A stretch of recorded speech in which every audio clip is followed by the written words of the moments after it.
नमः शिवाय। श्री महालक्ष्मी नमः। नमो भगवते वासुदेवाय। जय मां सरस्वती। जय श्री कृष्ण। राधे राधे। सनातन धर्म में एक बात बहुत स्पष्ट कही गई है कि जब भी चैत्र नवरात्रि का पावन समय आता है तब यह केवल एक पर्व नहीं रहता, यह तो स्वयं मां दुर्गा की दिव्य उपस्थिति का समय बन जाता है। और विशेष रूप से घर की माताएं, बहनें, बेटियां जो श्रद्धा से व्रत रखती हैं वे वास्तव में घर की गृह लक्ष्मी होती हैं। लेकिन शास्त्रों में एक गहरी और गंभीर चेतावनी भी दी गई है जिसे हर स्त्री को अवश्य जानना चाहिए। कहा गया है कि कुछ विशेष परिस्थितियों में कुछ महिलाएं अगर अज्ञानवश में इस पवित्र व्रत को रख लेती हैं तो उन्हें लाभ नहीं बल्कि कष्ट झेलना पड़ सकता है। इसलिए हे माताओं और बहनों, इस बात को बहुत ध्यान से सुनिए, क्योंकि जब मां जगदंबा प्रसन्न होती हैं तो सोना घर भी महलों जैसा बन जाता है, लेकिन जब माता रानी प्रसन्न हो जाएं तो सुख शांति धीरे धीरे घर से दूर होने लगती है, दरिद्रता दस्तक देने लगती है और मनुष्य कितना भी परिश्रम करे सफलता उससे कोसों दूर रहती है। इस वर्ष चैत्र नवरात्रि अत्यंत दुर्लभ और शुभ योग में आ रही है। यह केवल व्रत रखने का दिन नहीं है बल्कि अपने आचरण, अपने विचार और अपने नियमों को पवित्र करने का समय है। जो स्त्रियां सच्चे मन से माता का स्मरण करती हैं उनके जीवन से अनेक दुख और पापों का नाश हो जाता है और माता रानी उनके घर में सुख, समृद्धि और संतोष का दीप जला देती है। लेकिन शास्त्रों में यह भी कहा गया है कि कुछ विशेष परिस्थितियों में कुछ स्त्रियों को सावधानी बरतनी चाहिए, क्योंकि हर व्रत हर स्थिति में करना उचित नहीं माना गया है। इसलिए आज यह जानना बहुत आवश्यक है कि शास्त्रों के अनुसार वे कौन सी 7 प्रकार की महिलाएं हैं जिन्हें भूलकर भी चैत्र नवरात्रि का व्रत नहीं रखना चाहिए, क्योंकि अगर अज्ञानवश भी इन नियमों की अवहेलना हो जाए तो व्यक्ति को उसका फल लंबे समय तक भुगतना पड़ सकता है। इसलिए माताओं बहनों, इस बात को श्रद्धा और समझ के साथ सुनिए ताकि आपकी भक्ति भी बनी रहे और मां भवानी की कृपा भी आपके जीवन और आपके पूरे परिवार पर सदा बनी रहे। सबसे पहली श्रेणी में वे महिलाएं आती हैं जिनका आचरण पवित्र नहीं है, क्योंकि धार्मिक मान्यता है कि व्रत पवित्र आचरण और निर्मल मन से ही फल देता है। यदि कोई महिला छल, कपट, अनैतिक संबंध या चरित्रहीन आचरण करती है और केवल दिखावे के लिए व्रत करती है तो ऐसी महिलाएं गलती से भी यह व्रत ना करें, क्योंकि यह घोर पाप का कारण बन जाता है। दूसरी वे महिलाएं हैं जो निरंतर अपने पति से झगड़ा करती हैं और कटुवाणी का प्रयोग करती हैं। धर्मशास्त्र में गृहस्थ जीवन को सबसे बड़ा तप बताया गया है और जो महिला पति का अपमान करके माता से सुख समृद्धि की याचना करती है उसका व्रत पूरी तरह फलहीन हो जाता है। इसीलिए ऐसी महिलाएं भी गलती से भी यह व्रत ना करें। तीसरी श्रेणी में वे विधवा महिलाएं आती हैं जो धर्म विरुद्ध आचरण करती हैं, झूठ बोलती हैं या अपवित्र संगति में रहती हैं। नवरात्रि का व्रत ब्रह्मचर्य और पवित्रता मांगता है, इसलिए पाप कर्म करने वाली महिलाएं गलती से भी यह व्रत ना रखें। चौथी वे महिलाएं हैं जो गंदे विचार और अपवित्र मन रखती हैं। जो महिलाएं हमेशा दूसरों के प्रति ईर्ष्या, द्वेष और बुरे विचार रखती हैं उनका मन अपवित्र माना जाता है और ऐसी महिलाएं गलती से भी यह व्रत ना करें। पांचवी श्रेणी में चुगलखोर और परनिंदा करने वाली महिलाएं आती हैं। जो महिलाएं दिन भर उपवास रखकर वाणी से किसी को आहत करती हैं या समाज में कलह कराती हैं वे गलती से भी यह व्रत ना रखें, क्योंकि उनका व्रत पाखंड कहलाता है। छठी वे महिलाएं हैं जो दूसरों की उन्नति देखकर जलती हैं और ईर्ष्या रखती हैं। ऐसी महिलाएं गलती से भी यह व्रत ना करें, क्योंकि ईर्ष्या, द्वेष और क्रोध व्रत का नाश कर देते हैं। और सातवीं वे महिलाएं हैं जो केवल समाज या रिश्तेदारों को दिखाने के लिए व्रत रखती हैं, जिनका उद्देश्य भक्ति नहीं बल्कि अपनी छवि बनाना होता है, वे भी गलती से भी यह व्रत ना रखें। इसके अतिरिक्त क्रोधी और कटु वाणी बोलने वाली महिलाओं को भी गलती से यह व्रत नहीं रखना चाहिए, क्योंकि माता रानी करुणा और शांति की देवी है। अब एक बहुत ही गंभीर और सूक्ष्म विषय पर ध्यान देना जरूरी है, क्योंकि चैत्र नवरात्रि 2026 के दिन केवल व्रत रखना ही पर्याप्त नहीं होता, बल्कि इस दौरान कुछ विशेष गलतियां करने से बचना चाहिए। चैत्र नवरात्रि के पावन दिनों में भूलकर भी बाल नहीं कटवाने चाहिए, ना ही दाढ़ी मूंछ बनवानी चाहिए और ना ही नाखून काटने चाहिए। शास्त्रों में कहा गया है कि ऐसा करने से व्रत का फल नष्ट हो जाता है और जीवन में दरिद्रता आती है। इसके साथ ही इन 9 दिनों में काले रंग के कपड़े पहनकर माता की पूजा करना सबसे बड़ी गलती मानी जाती है। काला रंग नकारात्मकता का प्रतीक है, इसलिए माता की चौकी के सामने हमेशा लाल, पीले या सात्विक रंग के वस्त्र ही धारण करने चाहिए। कलश स्थापना या अखंड ज्योत जलाने के बाद घर को सोना छोड़ना या ताला लगाकर बाहर जाना घोर पाप माना जाता है। दिन के समय सोना भी वर्जित है। इसके अलावा शास्त्रों में यह भी स्पष्ट रूप से बताया गया है कि पूजा करते समय चमड़े से बनी किसी भी वस्तु जैसे बेल्ट, पर्स या जूते, चप्पल का उपयोग भूलकर भी नहीं करना चाहिए। चमड़े को अशुद्ध माना गया है और इसे पहनकर माता की आराधना करने से पूजा तुरंत खंडित हो जाती है। व्रत के दौरान शारीरिक और मानसिक दोनों रूपों से पूर्ण ब्रह्मचर्य का पालन करना अनिवार्य है। खान पान की बात करें तो आध्यात्मिक दृष्टि से बैंगन को तामसिक प्रवृत्ति की सब्जी माना गया है, जिसे घर में लाना तक वर्जित है। मूली का सेवन, प्याज, लहसुन और मसूर की दाल बनाना या खाना भी अत्यंत अशुभ और पापकारी माना गया है। जो व्यक्ति इन नियमों का पालन करते हुए अपनी जीभ पर काबू पाकर शुद्ध मन से माता की आराधना करता है, उसके जीवन के हर पापों से मिलेगी मुक्ति और माता रानी उसकी झोली खुशियों से भर देंगी। चैत्र नवरात्रि 2026 में अपने घर में सुख, समृद्धि और खुशहाली लाने के लिए कुछ विशेष और शुभ वस्तुएं घर लाना अत्यंत फलदायी माना गया है। इस दौरान चांदी का सिक्का जिस पर गणेश जी या मां लक्ष्मी की प्रतिमा बनी हो, उसे घर के मंदिर में स्थापित करने से धन की वृद्धि होती है।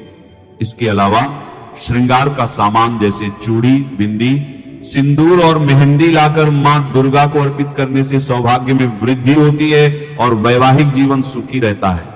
मां लक्ष्मी को कमल का फूल बेहद प्रिय है, इसलिए पूजा में कमल का फूल अवश्य शामिल करें।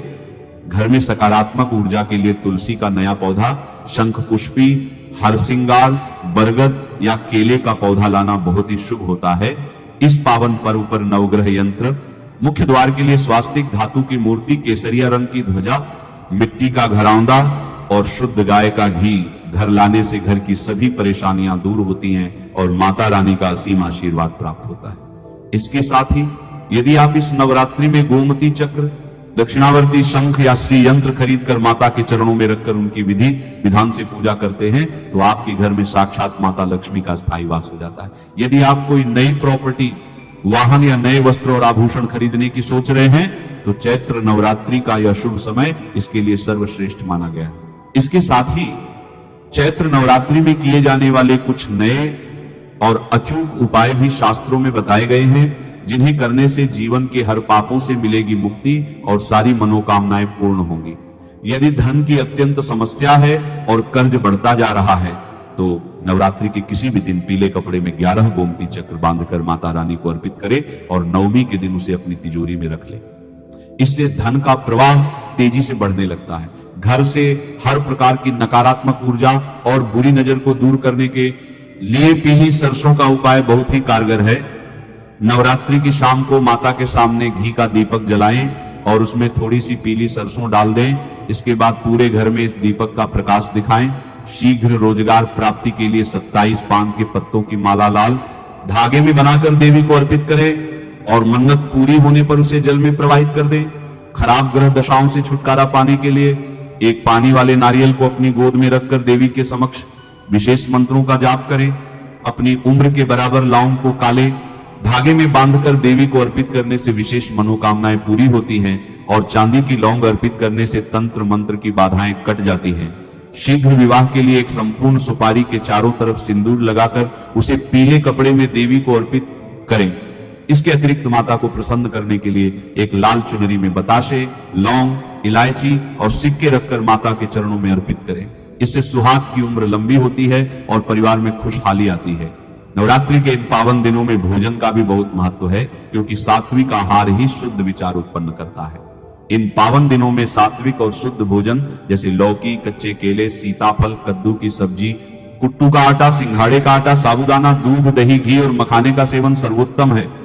फलों में केला, सेब, संतरा, नाशपाती, अंगूर और किशमिश अवश्य खाएं, क्योंकि अंगूर में साक्षात माता लक्ष्मी का आशीर्वाद विद्यमान होता है और जो इसे खाता है उसके जीवन में कभी धन की कमी नहीं होती। माता रानी को गन्ने का भोग लगाएं और यदि गन्ना न मिले तो गुड़ और चने की दाल अर्पित करें। 5 रंग की मिठाइयां और मखाने की खीर बनाकर माता को भोग लगाने से और कन्याओं को खिलाने से घर में धन धान्य के भंडार भरे रहते हैं।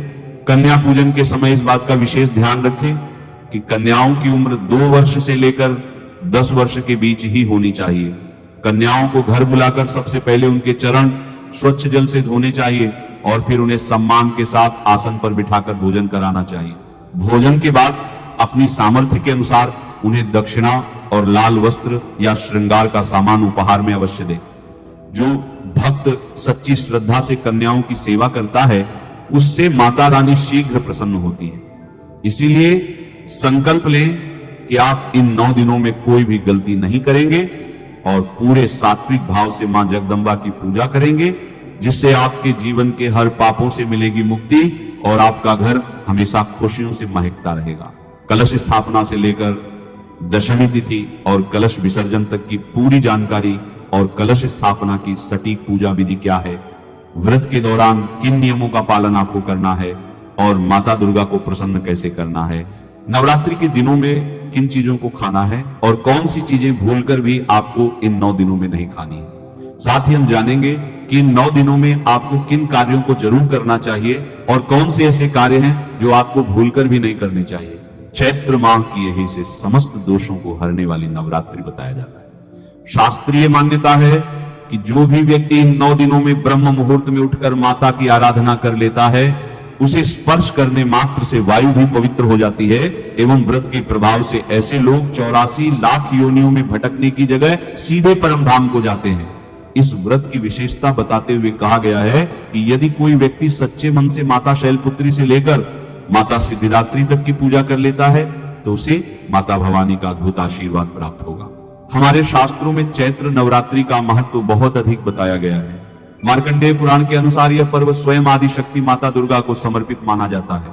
माता की महिमा का बखान करते हुए शास्त्रों में एक अत्यंत सिद्ध श्लोक बताया गया है, सर्व मंगल मांगल्ये शिवे सर्वार्थ साधिके शरण्ये त्र्यंबके गौरी नारायणी नमोस्तुते, जिसका अर्थ है कि हे नारायणी तुम सब प्रकार का मंगल प्रदान करने वाली, मंगलमय हो, कल्याणदायिनी, शिव हो, सब पुरुषार्थों को सिद्ध करने वाली, शरणागत वत्सला, 3 नेत्रों वाली एवं गौरी हो, तुम्हें नमस्कार है। मान्यता है कि इन दिनों में माता रानी साक्षात धरती पर विचरण करती हैं, इसलिए इन 9 दिनों में पूजा आराधना करना और इस श्लोक का पाठ करना बहुत फलदायी माना जाता है। इसके अलावा नवरात्रि पर कन्या पूजन और दान करना भी शुभ माना जाता है, जिससे पापों से मुक्ति मिलती है और पुण्य फलों की प्राप्ति होती है। वैसे तो साल में 4 नवरात्रि आती हैं, 2 प्रत्यक्ष यानी चैत्र और शारदीय और 2 गुप्त नवरात्रि, लेकिन इन सभी में चैत्र नवरात्रि का अपना एक विशेष और बहुत ही बड़ा महत्व है।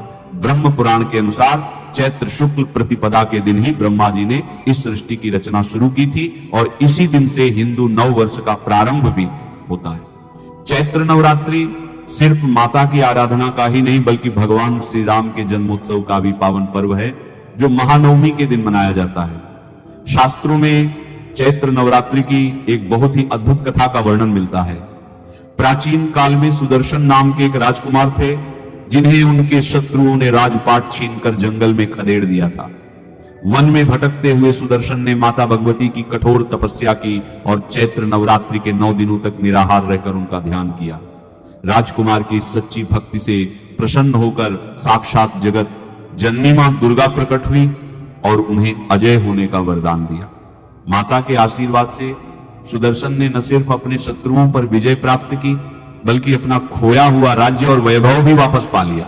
इसीलिए कहा जाता है कि जो भी भक्त चैत्र नवरात्रि में सच्चे मन से माता की पूजा करता है उसके जीवन से हर तरह के संकट दूर हो जाते हैं और उसे सुख समृद्धि की प्राप्ति होती है। अब आइए जानते हैं कि इस साल चैत्र नवरात्रि की सही तिथि क्या है।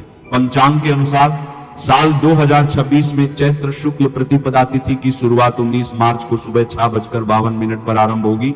वहीं प्रतिपदा तिथि का समापन अगले दिन 20 मार्च 2026 को तड़के 4:52 पर होगा। ध्यान दीजिएगा, क्योंकि 20 मार्च को सूर्योदय से पहले ही प्रतिपदा समाप्त हो रही है, इसलिए उदया तिथि के मान के अनुसार चैत्र नवरात्रि का पावन पर्व और घट स्थापना 19 मार्च 2026 दिन गुरुवार को ही मनाई जाएगी। व्रत और मुख्य कलश स्थापना भी 19 मार्च गुरुवार को ही की जाएगी। चैत्र नवरात्रि के इन पावन दिनों की तिथियों की बात करें तो 19 मार्च को कलश स्थापना के साथ माता शैलपुत्री की पूजा की जाएगी। इसके बाद 20 मार्च को द्वितीया तिथि पर माता ब्रह्मचारिणी की पूजा होगी। 21 मार्च को तृतीया के दिन माता चंद्रघंटा की आराधना की जाएगी और 22 मार्च चतुर्थी तिथि को माता कूष्मांडा पूजी जाएंगी। 23 मार्च पंचमी को माता स्कंद माता और 24 मार्च षष्ठी को माता कात्यायनी की उपासना होगी। 25 मार्च सप्तमी के दिन माता कालरात्रि की पूजा का विधान है। 26 मार्च को महाअष्टमी के दिन माता महागौरी की पूजा और कन्या पूजन किया जाएगा। 27 मार्च महानवमी के दिन माता सिद्धिदात्री की पूजा और भगवान श्री राम का जन्मोत्सव यानी रामनवमी मनाई जाएगी। जब चैत्र नवरात्रि का पावन समय आता है तो यह केवल एक पर्व नहीं होता, यह वह दिव्य क्षण होता है जब स्वयं मां दुर्गा अपने भक्तों के घर आंगन में कृपा बरसाने आती है। इसीलिए विशेष रूप से घर की माताएं और बहनें जो श्रद्धा से व्रत रखती हैं, उन्हें नवरात्रि के पहले दिन ब्रह्म मुहूर्त में उठकर स्नान करके घर और मंदिर को पूरी श्रद्धा से शुद्ध करना चाहिए।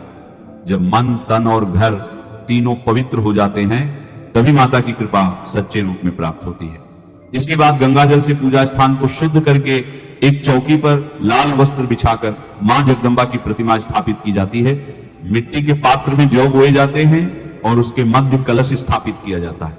उस कलश में जल, सुपारी, अक्षत और पवित्र वस्तुएं रखकर आम या अशोक के पत्तों से सजाया जाता है और ऊपर नारियल स्थापित किया जाता है। जब भक्त पूरे श्रद्धा भाव से भगवान गणेश, नवग्रह और मां भवानी का ध्यान करते हैं तब यह साधारण कलश नहीं रहता, वह स्वयं देवी शक्ति का प्रतीक बन जाता है। उसी समय अखंड घी का दीपक प्रज्वलित करके हाथ में जल और पुष्प लेकर 9 दिनों के व्रत का संकल्प किया जाता है और माता को लाल पुष्प, चुनरी और मिष्ठान अर्पित किए जाते हैं। शास्त्रों में कहा गया है कि इन दिनों यदि भक्त श्रद्धा से ऊ ऐ ह्रीं क्लीं चामुंडाय विच्चे इस दिव्य नवार्ण मंत्र का जप करे और दुर्गा सप्तशती का पाठ करे तो माता की कृपा बहुत शीघ्र प्राप्त होती है और जीवन के अनेक संकट दूर होने लगते हैं। नवरात्रि के इन 9 दिनों में केवल पूजा ही नहीं बल्कि आचरण की पवित्रता भी अत्यंत आवश्यक मानी गई। घर को साफ सुथरा और सुव्यवस्थित रखना चाहिए क्योंकि जहां गंदगी और अव्यवस्था होती है वहां देवी की कृपा टिकती नहीं। बुजुर्गों का सम्मान करना, कन्याओं का आदर करना, संतों की सेवा करना और गाय की सेवा करना इन दिनों विशेष पुण्य देने वाला माना गया है। मनुष्य को अपने मन, वचन और कर्म तीनों से शुद्ध रहने का प्रयास करना चाहिए क्योंकि यदि कोई व्यक्ति बाहर से पूजा करता रहे लेकिन भीतर छल, कपट और अहंकार भरा हो तो उसकी पूजा मां दुर्गा स्वीकार नहीं करती। इसीलिए इन पवित्र दिनों में झूठ, चुगली, अपमान और क्रोध से दूर रहना चाहिए तथा गरीबों को अन्न, वस्त्र और फल का दान अवश्य करना चाहिए क्योंकि दान और सेवा से ही भक्तिपूर्ण मानी जाती है। भोजन के विषय में भी नवरात्रि के नियम बहुत स्पष्ट बताए गए हैं। इन दिनों भूलकर भी मांसाहार और मदिरापान नहीं करना चाहिए क्योंकि ऐसा करना देवी की साधना के विरुद्ध माना गया। घर में यदि कोई सदस्य व्रत नहीं भी रखता हो तब भी उसे तामसिक भोजन से दूर रहना चाहिए। शास्त्रों में कहा गया है कि नवरात्रि में प्याज, लहसुन, मसूर, बैंगन जैसे तामसिक पदार्थों का सेवन भी नहीं करना चाहिए बल्कि केवल सात्विक भोजन करना चाहिए। व्रत रखने वाले भक्त कुट्टू, सिंघाड़े का आटा, साबूदाना, सेंधा नमक, फल और दूध से बनी चीजों का सेवन करके अपनी साधना को शुद्ध बनाए रखते हैं। साथ ही जो लोग पान, गुटखा या सिगरेट जैसी नशीली चीजों का सेवन करते हैं उन्हें भी इन 9 दिनों में इन आदतों से दूर रहना चाहिए क्योंकि यह समय आत्मशुद्धि और संयम का समय होता है। और यदि कोई व्यक्ति सच में चाहता है कि मां भवानी की असीम कृपा उसके जीवन में बनी रहे तो नवरात्रि में कन्या पूजन का विशेष महत्व बताया गया है। अष्टमी या नवमी के दिन 9 कन्याओं और 1 बालक को, जिसे बटुक भैरव का स्वरूप माना जाता है, बड़े प्रेम और सम्मान से घर बुलाकर उनके चरण धोकर उन्हें आसन पर बैठाकर तिलक किया जाता है और सात्विक भोग जैसे हलवा, चने और पूरी का प्रसाद अर्पित किया जाता है। जब वे कन्याएं प्रसन्न होकर भोजन करती हैं और आशीर्वाद देती हैं तब ऐसा माना जाता है कि स्वयं मां जगदम्बा भक्त के घर में सुख, शांति और समृद्धि का आशीर्वाद दे रही है। इसके बाद जब 9 दिनों की साधना पूर्ण हो जाती है तब दशमी के दिन श्रद्धा के साथ माता की अंतिम पूजा करके कलश विसर्जन किया जाता है। उस समय भक्त हाथों को जोड़कर माता से प्रार्थना करता है कि यदि इन 9 दिनों की पूजा में कोई भूल चूक हो गई हो तो उसे क्षमा कर दें। फिर कलश का पवित्र जल पूरे घर में छिड़का जाता है जिससे नकारात्मकता दूर होती है और घर में सकारात्मक ऊर्जा का वास होता है। कुछ जौ माता के चरणों में अर्पित किए जाते हैं, कुछ तिजोरी में समृद्धि के लिए रखे जाते हैं और शेष को पवित्र जल में विसर्जित कर दिया जाता है। ऐसा माना जाता है कि जब भक्त सच्चे मन से नियम, संयम और श्रद्धा के साथ नवरात्रि की साधना करता है, तब उसके जीवन के अनेक दोष समाप्त होने लगते हैं और मां दुर्गा की कृपा से उसका घर सुख, शांति और समृद्धि से भर जाता है। नमः शिवाय। श्री महालक्ष्मी नमः। नमो भगवते वासुदेवाय। जय मां सरस्वती। जय श्री कृष्ण। राधे राधे।